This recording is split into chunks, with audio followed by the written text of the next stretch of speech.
خناقة أحمد عبد القادر وكولر في مباراة الأهلي والهلال السوداني.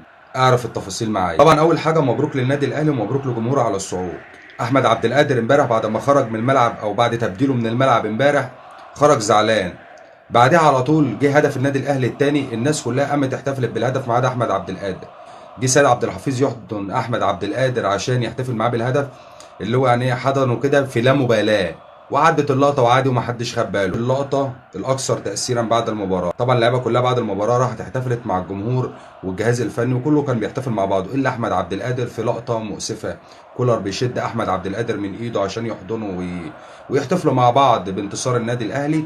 قام جيب لا مبالاه احمد عبد القادر نطر ايد كولر وخد بعضه ومشي وما احتفلش مع اللعيبه ولا مع الجهاز الفني. ده المدرب بتاعك، اما انت تعمل كده مع المدرب ايه اللي يحصل؟ مستني ايه اللي يحصل؟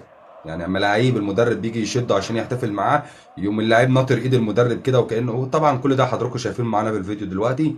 اللي حصل كمان من احمد عبد القادر، احمد عبد القادر بعد المباراه كمان نزل ستوري على الانستجرام قال فيه تعالى بظهرك يا زول. طبعا الكلام ده للمشجعين، الكلام ده للجمهور، وممكن نقف عنده كمان اللي الجمهور يقوله ليه؟ عشان الفريق الاهلي كان بيلعبه ده فريق شقيق بالنسبه لنا والدوله بتاعته شقيقه بالنسبه لمصر. ده تصرف غير لائق من لاعب النادي الاهلي، ما يخرجش من لعيب في النادي الاهلي.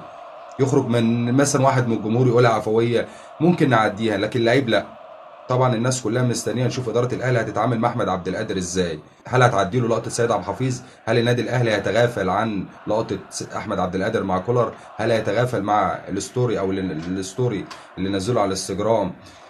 طب هنا بقى نبص، هل احمد عبد القادر ليه حق اساسا اللي هو يزعل؟ احمد عبد القادر سجل رقم سلبي قوي في المباراه، هو اكثر لاعب خساره للكوره. خسرها كم مره؟ خسرها 15 مره، في حين اللي الفريق الاهلي ككل خسر الكوره 43 مره، منهم 15 بس لاحمد عبد القادر في الجزء اللي لعبه. مش حق اللي انت تتكلم اساسا يا احمد. انت كده يا احمد يا عبد القادر بقيت مصلحتك عن مصلحه الفريق. طب حتى انزل احتفل مع زمايلك.